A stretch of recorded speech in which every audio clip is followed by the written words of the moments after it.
تو آپ پریشان مت ہوں، آپ سے پہلے بھی پیغمبروں کا مذاق اڑایا گیا تھا، میں نے کافروں کو مہلت دی، کبھی ایسا نہیں ہوا کہ انہوں نے مذاق اڑایا اور کافروں پر فوراً عذاب آ گیا، تو میں نے مہلت دی ہمیشہ سے، ثم اخذتهم، لیکن پھر میں نے ان مذاق اڑانے والوں کو پکڑا ہے، چھوڑا نہیں کسی کو، فکیف کان عقاب، تو اٹھاؤ ماضی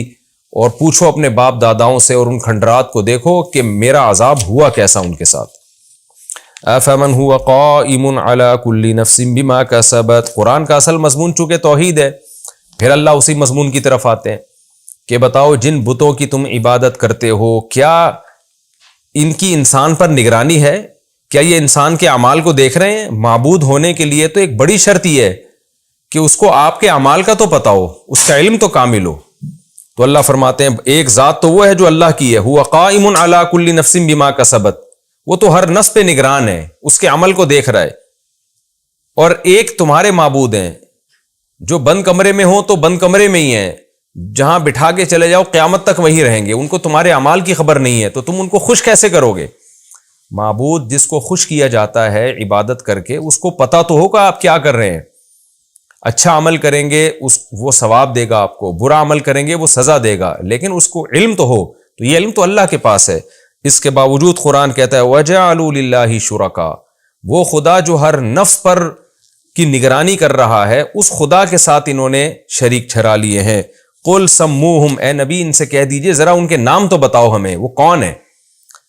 اصل میں انہوں نے تو نام رکھے ہوئے تھے لات، عزا، منات، لیکن یہاں نام کا مطلب یہ ہے کہ ان کی صفات بتاؤ۔ جیسے ہم کہتے ہیں نا کہ یار ایک شخص نے دعویٰ کیا کہ میں یہ پہاڑ کو یہاں سے وہاں ہلا کے دکھاؤں گا، آپ کو پتہ ہے یہ جھوٹا دعویٰ کر رہا ہے، تو آپ کہتے ہیں یار مجھے اس کو بندے کا نام تو بتاؤ، وہ کون ہے بھائی، ہمارے سامنے تو لے کر آؤ وہ۔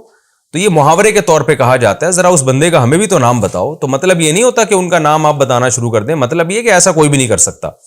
تو اللہ بھی فرماتے ہیں کہ تم نے جن کو اللہ کے ساتھ شریک ٹھہرا لیا ذرا ہمیں ان کے نام تو بتاؤ، ہم بھی تو سنیں کون اتنا پاورفل ہے جو اللہ جیسا ہو سکتا ہے۔ اور اگر نام نہیں بتا سکتے اس کا تو پھر ام تنبئونہ بما لا یعلم فی الارض، کیا تم اللہ کو ایسی بات بتا رہے ہو کہ جس کا اللہ کو بھی علم نہیں ہے؟ کیا مطلب تم جب یہ دعویٰ کرتے ہو نا کہ یہ بھی معبود ہیں، ان کے پاس بھی اختیارات ہیں، تو ایسی چیز کا دعویٰ کر رہے ہو جس کا اللہ کو بھی علم نہیں ہے۔ اور اللہ کو علم کیوں نہیں ہے؟ اس لیے کہ یہ علم دنیا میں ہے ہی نہیں، یعنی اللہ کے علم میں جو بات ہے وہ تو یہ ہے کہ یہ عبادت کے قابل نہیں ہے، اور تم اللہ کو ایسی بات بتا رہے ہو جو اللہ کے علم میں نہیں ہے، کیونکہ اللہ کا علم تو صحیح ہوگا نا، غلط بات کا تھوڑی اللہ علم رکھے گا۔ ام بظاہر من القول، یا تم ہوائی باتیں کرتے ہو، صرف اوپر اوپر سے کہتے ہو کہ یہ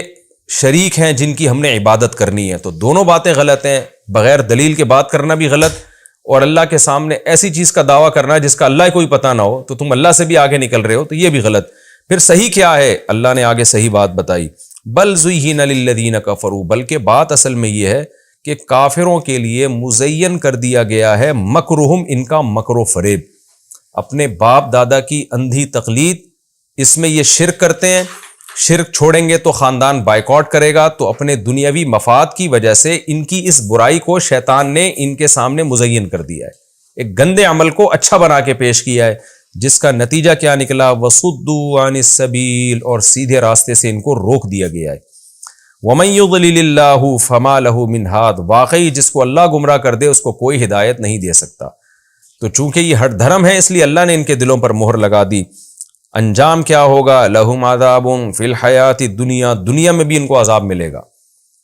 وہ عذاب کیا ہے کہ حدیثوں سے یہ بات ثابت ہے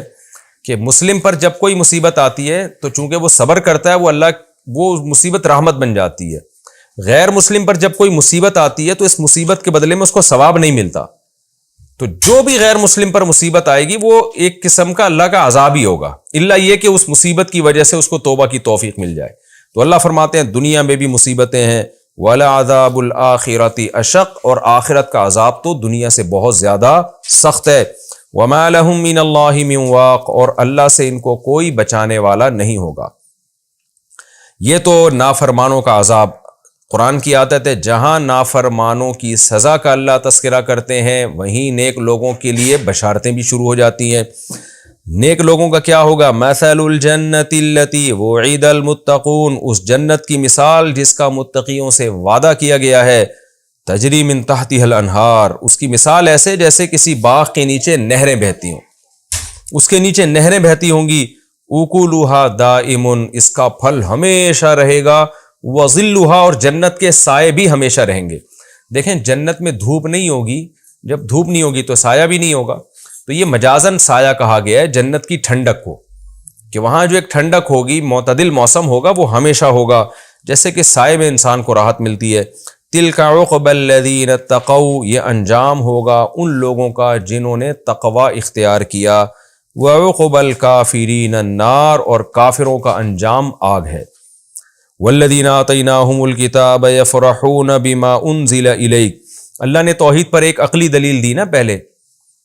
کہ اللہ تو ہر چیز پر نگہبان ہے، تمہارے معبود کیا کر رہے ہیں۔ آگے اللہ ایک نقلی دلیل بھی دے رہے ہیں، نقل کا مطلب، نقلی سے یہ اردو والا نقلی نہیں ہے، نقل کا مطلب پچھلی آسمانی کتابوں سے، کہ اللہ فرماتے ہیں یہود و نصارہ جن کو ہم نے تورات اور انجیل دی، ان میں کتنے لوگ ایمان لے کر آ رہے ہیں، وہ تورات اور انجیل میں خوشخبریاں دیکھتے ہیں نبی صلی اللہ علیہ وسلم کی، تو ان سے جا کے حالات پوچھو۔ والذین آتیناہم الکتاب، وہ لوگ جن کو ہم نے کتاب دی، یفرحون بما انزل الیک، وہ تو آپ پر کتاب نازل ہونے سے خوش ہیں، لیکن انہی میں کچھ ایسے لوگ بھی ہیں من ینکر بعضہ، جو اس قرآن کے بعض حصے کا انکار کر دیتے ہیں۔ بعض سے کیا مراد ہے؟ قرآن کی کچھ آیتیں ایسی ہیں جو تورات اور انجیل کے احکامات کے تورات اور انجیل میں الگ حکم ہے، قرآن میں الگ حکم ہے۔ تو اہل کتاب میں ایک گروپ وہ تھا جو کہتا تھا کہ یہ قرآن درست ہے، لیکن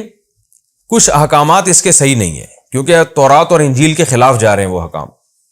حالانکہ اصولی طور پر مسئلہ یہ تھا کہ اللہ تعالیٰ نے کچھ احکام یہودیوں کو تورات میں دیے، پھر زمانے کے بدلنے سے انجیل میں ان کو تبدیل کر دیا، پھر قرآن میں بھی ان کو تبدیل کر دیا۔ وہ فروعی احکام تھے، عقیدے تورات، انجیل اور قرآن کے سیم ہیں، جیسے کہ آگے آ رہا ہے۔ تو اہل کتاب پر رد کیا جا رہا ہے کہ وہ اہل کتاب جو اس کے بعض حصے کا انکار کرتے ہیں فروعی مسائل کی وجہ سے، وہ غلطی پر ہیں۔ کیوں؟ آگے قرآن کہتا ہے قل انما امرت، اے نبی آپ ان سے کہہ دیجئے مجھے یہ حکم دیا گیا ان اعبد اللہ، کہ میں اللہ کی عبادت کروں، ولا اشرک بہ، اور اس کے ساتھ شریک نہ کروں۔ اس مضمون میں تو تورات اور انجیل اور قرآن سیم ہے، باقی فروعی مسائل میں تو زمانے کے لحاظ سے تبدیلی ہو سکتی ہے، وہ تو پھر انجیل والوں کو چاہیے تورات کا بھی انکار کریں۔ تو یعنی قرآن نے ان اہل کتاب کا تذکرہ کیا جو قرآن پر ایمان لاتے ہیں، ظاہر ہے وہ اہل کتاب جو ایمان نہیں لائے ان کا تو تذکرہ نہیں ہو رہا، ان کا تذکرہ کیا جن کو جو ایمان لے کر آتے ہیں۔ پھر ان میں دو جماعتوں کا اللہ نے ذکر کیا، کچھ تو ہے جو پورے مسلمان ہو گئے، کچھ کہتے ہیں بھائی یہ پوری کتاب کو ہم نہیں مانتے،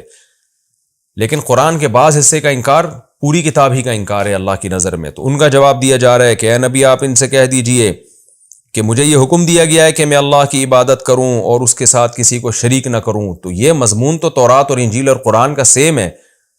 تو تم کیسے قرآن کے بعض حصے کا انکار کر رہے ہو؟ فروعی مسائل کا انکار کرتے ہو، وہ تو پھر ہر زمانے کے لحاظ سے تبدیل ہوتے ہیں۔ الیہ ادعو، میں اسی اللہ ہی کی طرف لوگوں کو بلاتا ہوں اور اسی کی طرف مجھے لوٹ کر جانا ہے۔ تو اس سے یہ بھی پتہ چلا کہ توحید کے ساتھ تورات اور انجیل اور قرآن کا اتفاق اس پر بھی ہے کہ میدان حشر قائم ہوگا، ہم سب نے اللہ کی طرف لوٹ کر جانا ہے۔ وَكَذَلِكَ أَنزَلْنَاهُ حُكْمًا عَرَبِيًّا، اس طرح ہم نے اس عربی حکم کو نازل کیا، آرڈرز کو نازل کیا عربی میں، جیسے ہم نے تورات اور انجیل کو نازل کیا نا، تو ہم نے قرآن بھی اسی طرح ہم نے نازل کیا ہے۔ وَلَئِنِ اتَّبَعْتَ أَهْوَاءَهُمْ، اور اے نبی اگر آپ نے ان کی خواہشات کو فالو کیا، وہ خواہشات کیا تھیں؟ بعض اہل کتاب کہتے تھے آپ قرآن میں کچھ تبدیلی کر لیں جو بالکل انجیل اور تورات کے مطابق بنا دیں تو پھر ہم اس پر بھی ایمان لے آئیں گے۔ تو قرآن کہہ رہا نا نا نا نا نا، اے نبی اگر آپ نے ان کی خواہشات کی اتباع کی، بعد ما جاءک من العلم، بعد اس کے کہ آپ کے پاس علم آ چکا ہے، ما لک من اللہ من ولی ولا واق، تو اے نبی آپ کے لیے نہ کوئی اللہ کی طرف سے دوست ہوگا جو آپ کی مدد کرے، اور نہ کوئی واقی سے ہے یہ نا بچانے والا۔